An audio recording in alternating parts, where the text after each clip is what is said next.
Leave work at 6 p.m. Traffic barely moves. A long day just ended. The last meeting ran over. Your phone still has unread notifications. You feel tired, not starving, not fully alert either. You drive past a fast food restaurant. The smell of fries slips into your car. A billboard shows a hot hamburger, melted cheese dripping down the sides. A few seconds earlier, you were thinking about losing weight. Now, something in your head starts negotiating. Just one meal. I'll work it off tomorrow.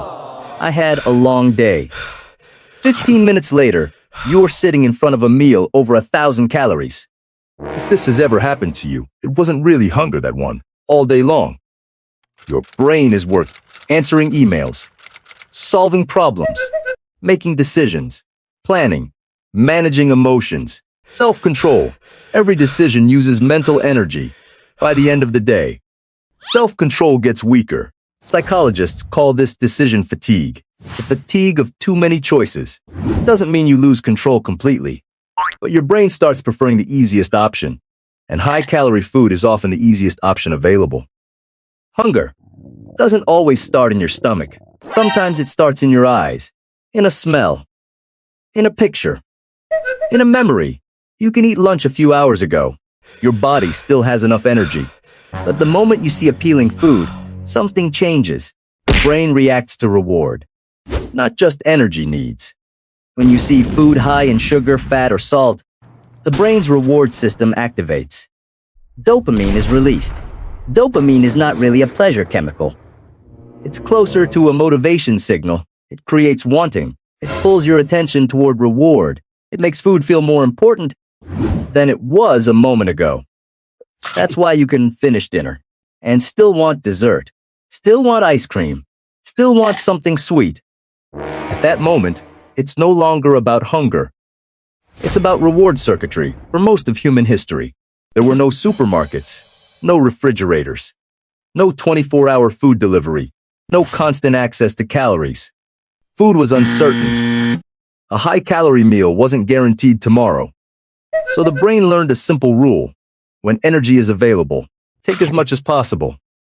Those who did survived better and passed their genes on. Your brain still runs that same system today, but the environment has completely changed. You wake up, food ads on your phone. You drive to work, billboards everywhere. You watch a show. Food appears in scenes. You stop for gas.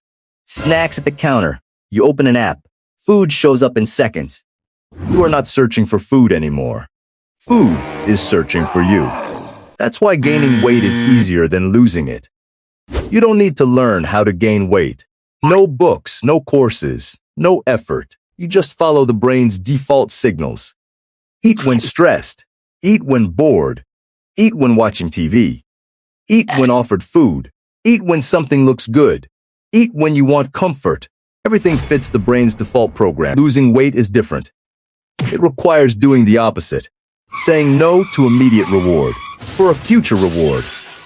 A donut right now, or losing 10 pounds in 3 months. Logic knows the answer, but the reward system sees it differently. The donut is real. Right in front of you. You can smell it. You can taste it. The future result is distant. The brain always values immediate reward more than future reward.